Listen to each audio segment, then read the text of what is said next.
भाई सही चल रही है, आवाज सही आ रही है, कोई दिक्कत नहीं। टेंशन हो जाती है भैया हमें, अब इतनी मेहनत करें, वीडियो रिकॉर्ड करें और आवाज की बत्ती बुझ जाए, सारा मेहनत जीरो। चलिए, तो besides EO2 sulphur selenium and tellurium also form EO3। अब ये सोच सकते हो भाई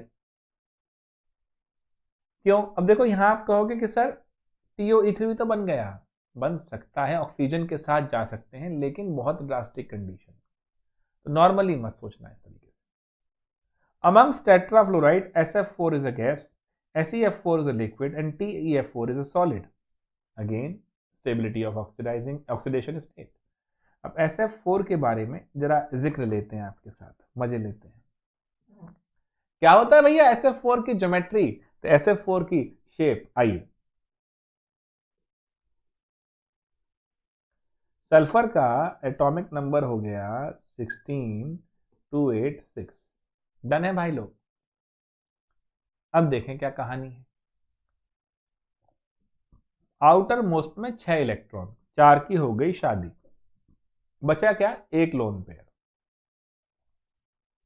4 बॉन्ड पेयर, एक लोन पेयर, 4 बॉन्ड पेयर, एक लोन पेयर। तो सल्फर के पास आना चाहिए था ट्राइगोनल बाय पिरामिडल। सर ये कहां, अरे VSEPR नहीं देखा क्या, बताया था ना भाई, लाइव सेशन ने बताया है कोऑर्डिनेशन के। तो देखोगे नहीं तो फायदा क्या, सर जी बेचारे लगे रहें, हम नहीं सुधरेंगे। सल्फर की अगर बात करें तो ये फिर बनाएगा क्या भला, ट्राइगोनल बाय पिरामिडल। फ्लोरीन यहां, फ्लोरीन यहां, फ्लोरीन यहां, फ्लोरीन यहां, यहां लोन पेयर। अब देखना जरा मेरे बच्चे, पार्क में लगा होता है झूला, क्या लगा होता है भैया, झूला। ये तो लोन पेयर सल्फर के साथ ही रह जाएगा, तो शेप तो बेसिकली मुझे ये दिखेगी।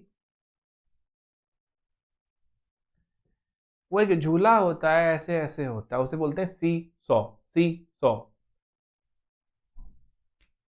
अब देख भाई, इस पे बैठ गया तू, नीचे हुआ, फिर मैं आया धूम धाड़ है ना, तो ये सीसॉ है। तो ज्योमेट्री ध्यान रखिए भैया इसकी। सर 11th का, अरे 11th का ही है, हाइब्रिडाइजेशन भी समझाया है, VSEPR भी समझाया है।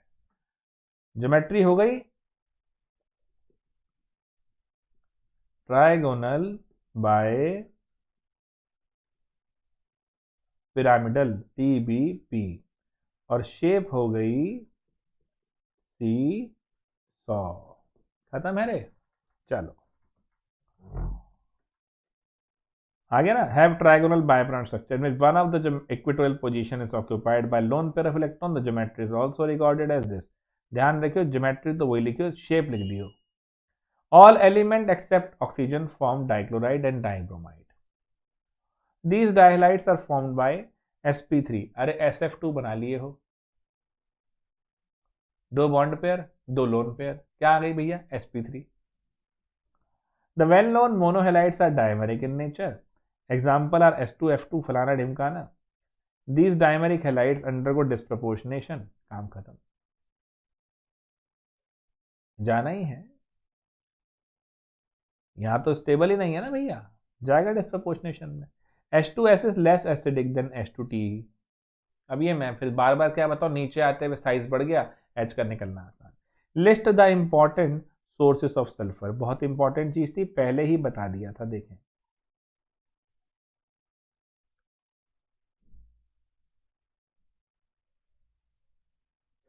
Combined sulfur exists primarily as sulfate such as gypsum, calcium sulfate 2H2O, Epsom salt, barate and sulfide, गलिन्ना ते zinc blende.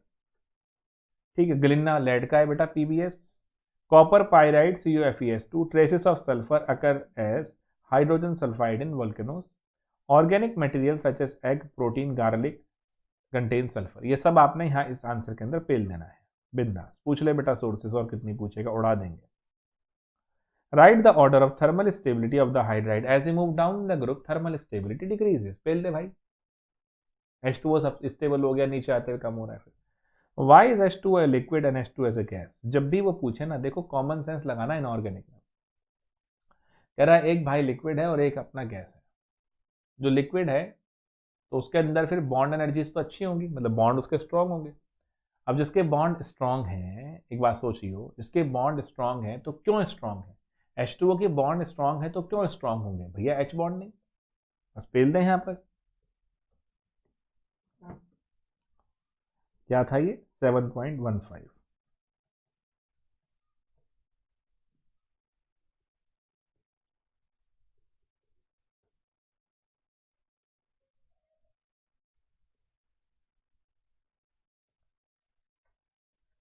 Extensive H bond. अब आ जाइए प्रिपरेशन देखते हैं। Dioxygen can be obtained in the laboratory by the following veg. By heating. अब देखो ये, अब ये क्या है? क्लोरेट्स, पोटेशियम क्लोरेट। इसे हीट करा, KCl अलग और 3O2 बाहर in presence of MnO2।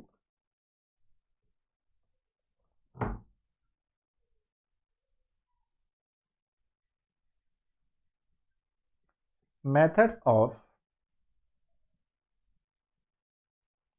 Preparation of O2।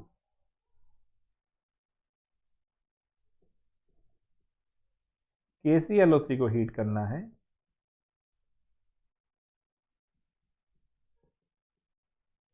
Balance मार दो, यहां 2, यहां 3, यहां 2। This is what? Dissociation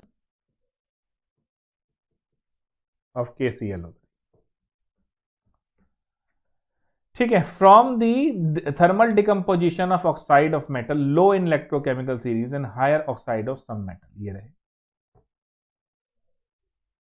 silver तो चाहता है हमें अकेला छोड़ दो भाई, मरकरी के साथ भी यही है।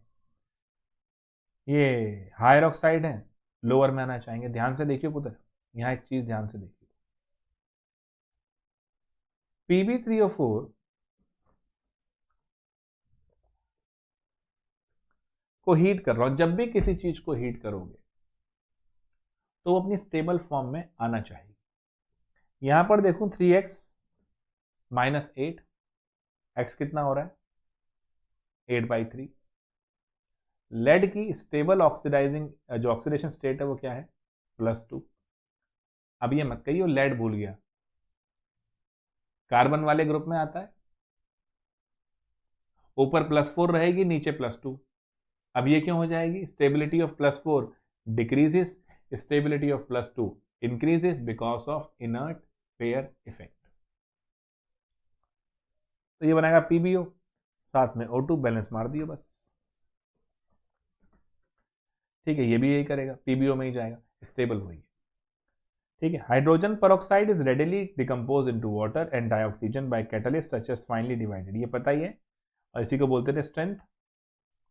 On large scale it can be prepared from water और एयर, इलेक्ट्रोलिसिस ऑफ वाटर और फ्रैक्शनल डिस्टिलेशन ऑफ एयर।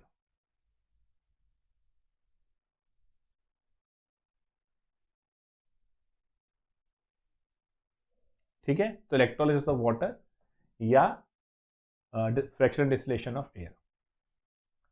अब प्रॉपर्टीज देख लेते हैं। नॉर्मली पता ही है, फिर भी एक जनरल, मैं एनसीईआरटी से बता रहा हूं तो पूरा बता रहा हूं। Dioxygen is a colourless and odourless gas. खुशबू आई है ऑक्सीजन की? खुशबू आ गई ऐसा तो नहीं? Its solubility in water is to the extent of this in this much water which is just sufficient for the vital support of marine and aquatic life। Biology वाले बच्चे जानते हैं बायोलॉजिकल ऑक्सीजन डिमांड, BOD। भाई साहब देखो वही चीज आ रही है, देखें जरा। इट्स solubility in water, कहां पढ़ाया था वैसे मैंने solubility? हाँ सर, सॉल्यूशन। अरे छा गए। It liquefies at 90 K and freezes at 55 K। बहुत देख रहे नीचे चले गए, 0 डिग्री पे भी आपका 273 केल्विन है। ये कहां जा रहा है देख। तो ऑक्सीजन सर इतना नीचे कैसे पहुंच गए? हम तो उसी को 0 मान रहे होते हैं। यही तो खेल है बेटा, लेबोरेटरी के अंदर देख रहे हो आप उस चीज को। कंडीशन नॉर्मली हमने कहा ना कि यहां तक एक्सटेंड तक पहुंच पाना थोड़ा सा फिर भी कंफर्टेबल है। Oxygen atom has 3 stable isotope O16, 17 and O18.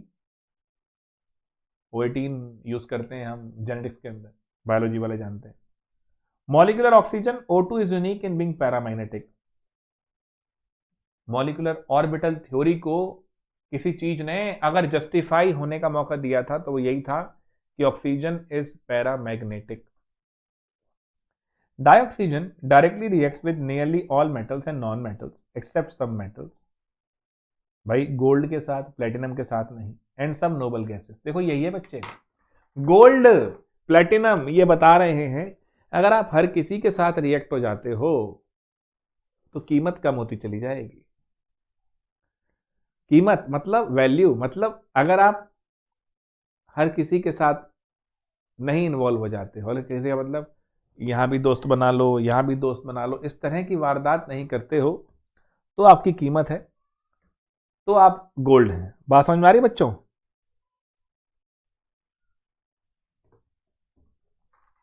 चलिए, तो dioxygen directly react with nearly all metal and non metal except some this.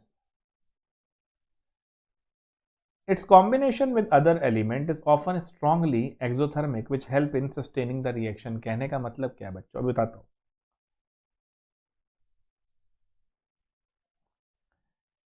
जो रिएक्शन करता है ना ऑक्सीजन, इसमें एक सवाल भी आपसे पूछा जा सकता है वैसे कि O से O- बनाने का जो प्रोसेस है वो एक्सोथर्मिक है और O से O2- बनाने का जो प्रोसेस है वो एंडोथर्मिक है.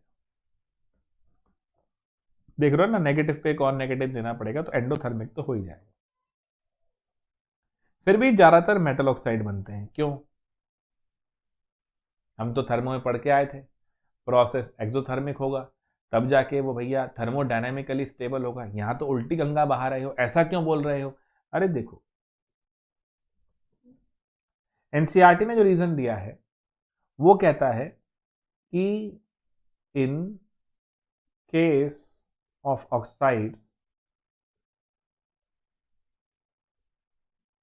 because of -2 charge on oxygen, lattice energy is more the charge, more the lattice energy. इसलिए ऑक्साइड जो बनते हैं वो स्टेबल होते हैं. ये ज्ञान पेला. एक चीज और भी है, अगर मैं ध्यान से देखूं तो ज्यादातर जो मेटल हैं बच्चों, सोचना इस बारे में, ये वेल स्टैब्लिश प्रूवन फैक्ट नहीं है बट सोचने वाला पॉइंट है. ज्यादातर मेटल जब निकली थी तो बहुत लावा वगैरह में से बहुत हीट के साथ निकली थी, तो वो बहुत हीट के साथ है, बहुत एनर्जी हीट उनके साथ है और ऑक्सीजन में O2 बनना इस हीट को खा जाएगा. तो ये एक सिमेट्री है. उनके पास ज़्यादा थी, ये लेना चाहता था तो वो अच्छे से मिल गए.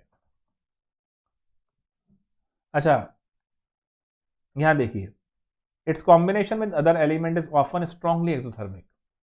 अब O2- बन जाता है, चार्ज ज़्यादा रहता है, अब जाके टकराता है मेटल से, दे मुझे पॉजिटिव, इतने रैपिडली जाता है, लेटिस एनर्जी ज्यादा हो जाती है. अभी तो एक्सोथर्मिक रैपिडली होती है, एक्सोथर्मिक हो जाता है प्रोसेस, बस स्टार्ट करने के लिए हीट चाहिए.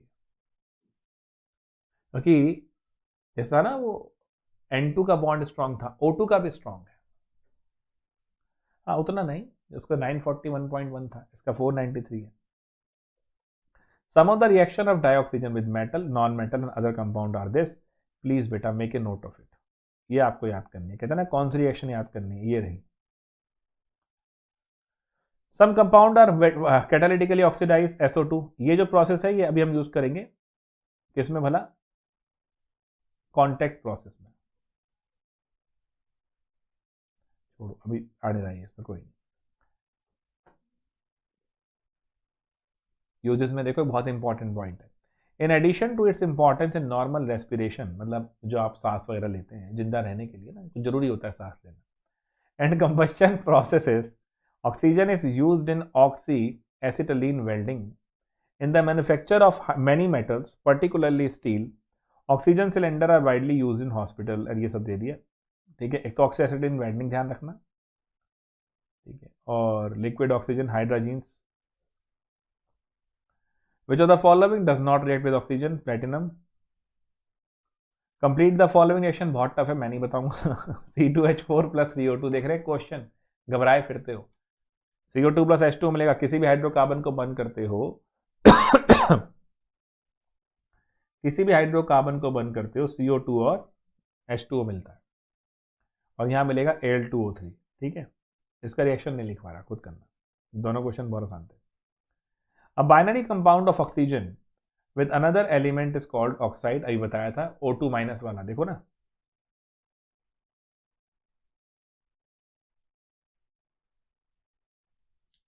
-2 दिखाएगा तो ऑक्साइड।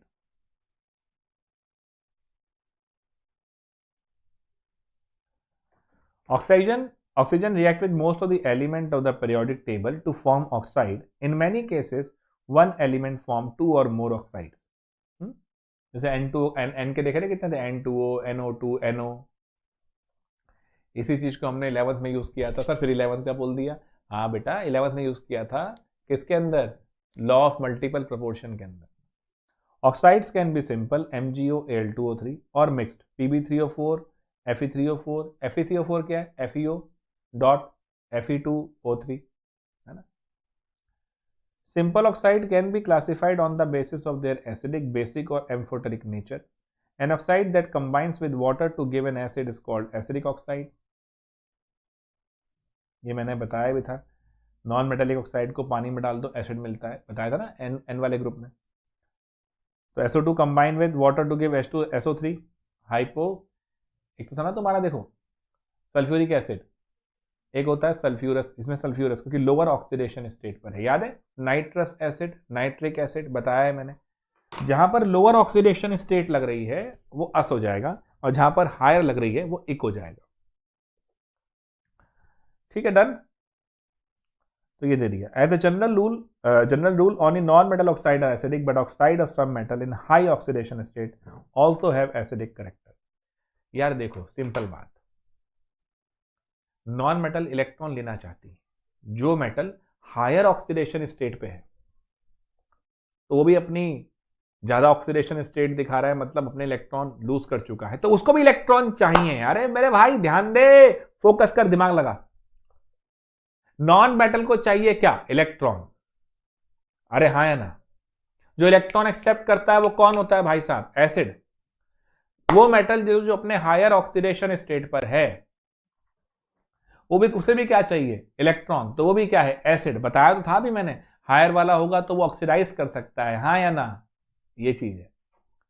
तो ऑक्सीडाइज करेगा, इसका मतलब ये बात डन है भैया।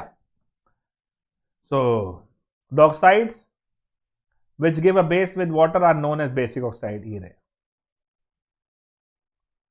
और ये रहा इसका एग्जाम्पल, मस्त, ये तो पुराना एग्जाम्पल है, सब जानते हो, बताने की क्या बात है, सिंपल सा। चलिए, तो metallic oxide basic, non metallic are acidic general, but कोई मेटल हायर ऑक्सीडेशन स्टेट में है तो acidic. Some metallic oxide exhibit a dual behavior. They show characteristic of both acidic as well as basic. These are known as amphoteric, like Al2O3. दोनों से एक कर रहा है, रिएक्शन नोट करो भाई दोनों, वीडियो पॉज करो, नोट करो। ये देखो बन रहा है कोऑर्डिनेशन कॉम्प्लेक्स दोनों केस में। यहां पर Cl था, देख रहे हैं, और प्लस चार्ज आ रहा है, यहां पर Na लग गया तो माइनस चार्ज आ रहा है। एनायन और कैटायन, कैटायन है तो एसिडिक, एनायन है तो बेसिक। और जो कुछ भी नहीं होते वो न्यूट्रल, जैसे CO, NO एंड N2O, ठीक है। Ozone is an allotropic form of oxygen. अब ध्यान से समझना बेटा, यहां एक बड़ी इंटरेस्टिंग बात समझ में आएगी तुम्हें।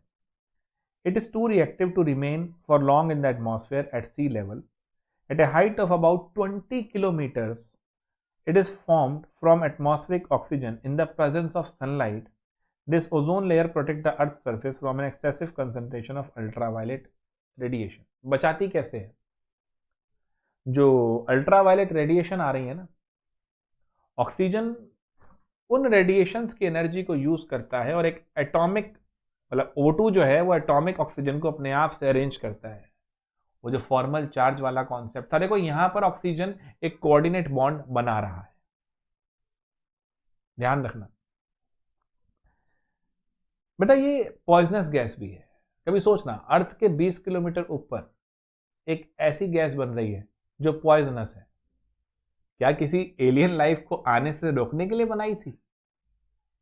ये जो कवरिंग है दो तरीके से बचा रही है। एक तरह से मेरा जो विचार है वो ये कहता है कि देखो भाई, जो अल्ट्रा वायलेट रेडिएशन थी उनकी एनर्जी एब्जॉर्ब कर ली। देखो बच्चों, अभी आपने कोऑर्डिनेशन में मेरे साथ एक बात पढ़ी थी कि एनर्जी एब्जॉर्ब की जाती है और सप्लीमेंट्री कलर आता है, तो उसमें से कुछ एनर्जी एब्जॉर्ब कर ली, जो बची वो छोड़ी। तो ऑक्सीजन ने भी अर्थ के सी लेवल से 20 किलोमीटर ऊपर जाके अल्ट्रावायलेट रेडिएशन को अपने अंदर समाया, उनमें से एनर्जी खींची और बची हुई एनर्जी यहां भेज दी। अल्ट्रावायलेट में से जब एनर्जी निकल गई तो विजिबल बच गई, तो हमें जो दिख रही है विजिबल है। तो एक तो प्रोटेक्शन इस तरह हो रही है, अल्ट्रावायलेट को रोक रही है और उसी लाइट को अंदर आने दे रही है। इतना रिफाइंड सिस्टम कैसे बन गया नेचर में, है ना मजेदार बात। जितना केमिस्ट्री पढ़ते चले जाते उतना दिमाग घूमता जाता है, यार इतना प्रिसाइज कैसे हो सकता है। देयर इज समबडी जो बना रहा है। मैं कहता भी तो हूं, ध्यान से देखो, हमने जो रोबोट बनाए वो सिलिकॉन से बनाए, और हमें जिसने बनाया उसने अपने रोबोट कार्बन से बनाए।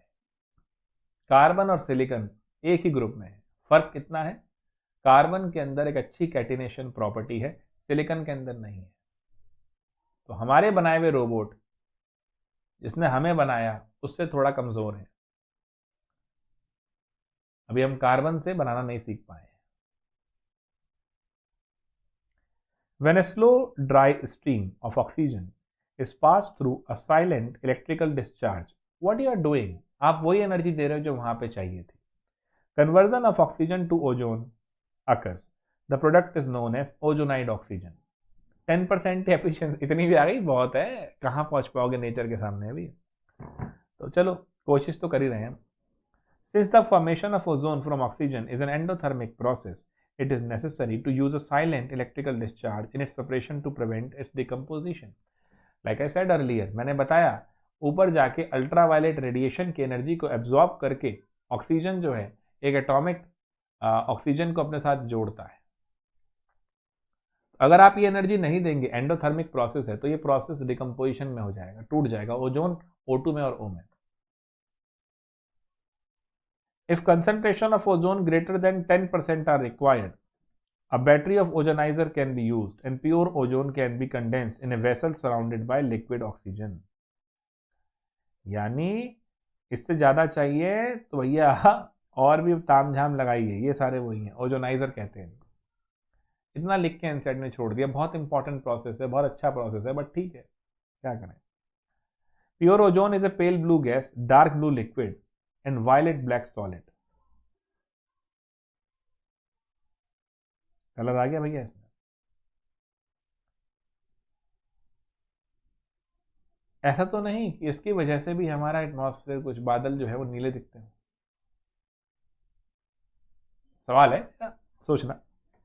Ozone has a characteristic smell and in a small concentration it is harmless. However, if the concentration rises above 100 parts per million, breathing becomes uncomfortable, resulting in headache and nausea. क्या रहा था? Poisonous.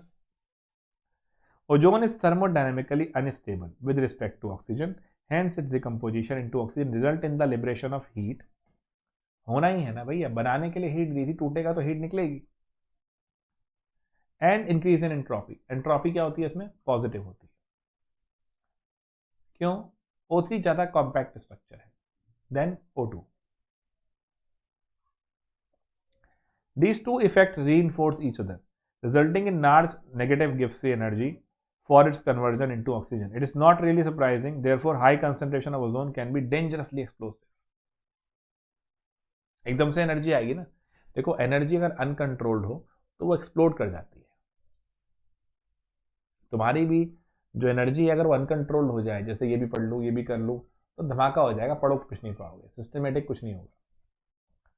Due to the ease with which it liberates atoms of nascent oxygen, it act as a powerful oxidizing agent। Point note करो भैया।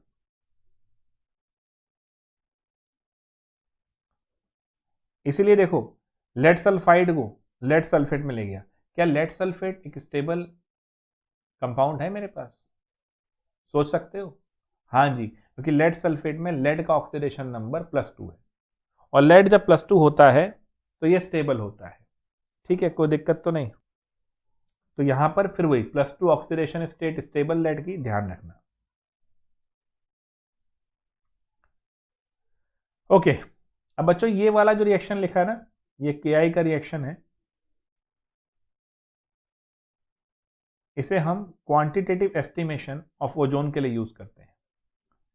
KI डालेंगे O3 के साथ, जितने I2 निकलते चले जाएंगे, इस तरह समझ लो, उतना ही ओजोन होगा। वैसे ये याद होगा आपको, आपने आइडोमेट्री आईडीमेट्री सुना होगा, अगर पढ़ा नहीं है तो। When ozone react with an excess of potassium iodide solution buffered with a Bored buffer, that is why sometimes it can be called as Bored buffer method। और यहां pH पे ध्यान दे भाई।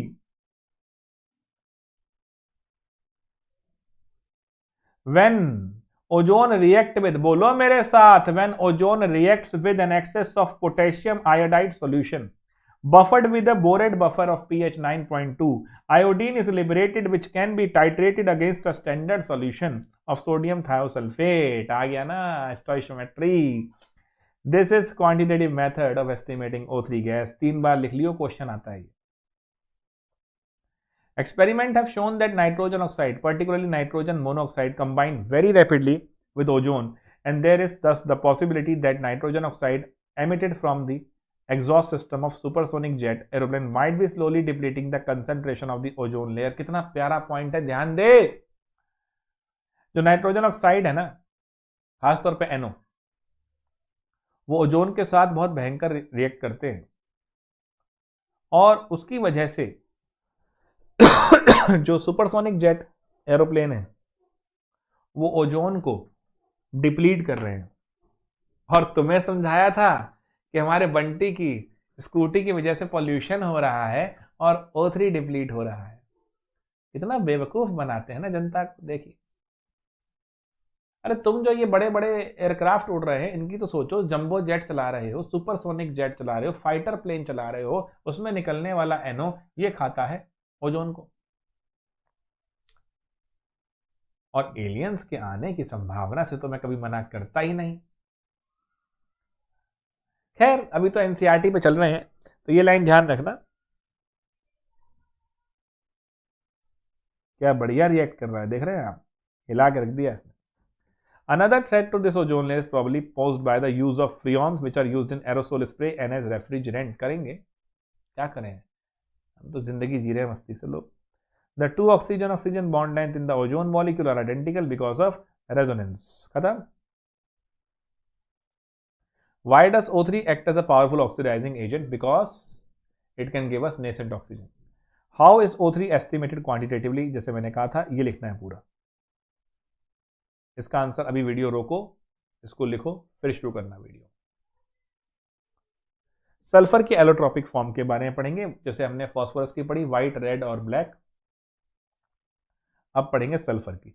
तो sulphur forms numerous allotropes of which the yellow rhombic alpha sulfur and monoclinic beta sulfur forms are more important।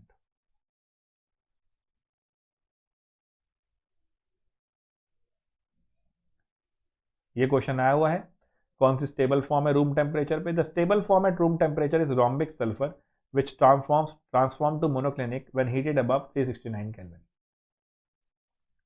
Rhombic sulfur, alpha sulfur, this allotrope is yellow in color and specific gravity this। देखो बेटा, rhombic sulfur crystals are formed on evaporating the solution of roll sulfur in CH2। पहला point है कि कौन सा जरा room temperature पे stable होता है, रॉम्बिक है। हीट कर दोगे उसको ज्यादा तो बन जाएगा तुम्हारा बीटा सल्फर। ठीक है, ये पॉइंट एक बार नोट करने पड़ेंगे सारे, और कोई खास इसमें टेंशन नहीं है। स्ट्रक्चर ये रहे जो बताया था मैंने आपको, एसेट रिंग, ठीक है, और ये आपका हो गया S6 फॉर्म, वो तो चेयर फॉर्म बनता ही है S6 में।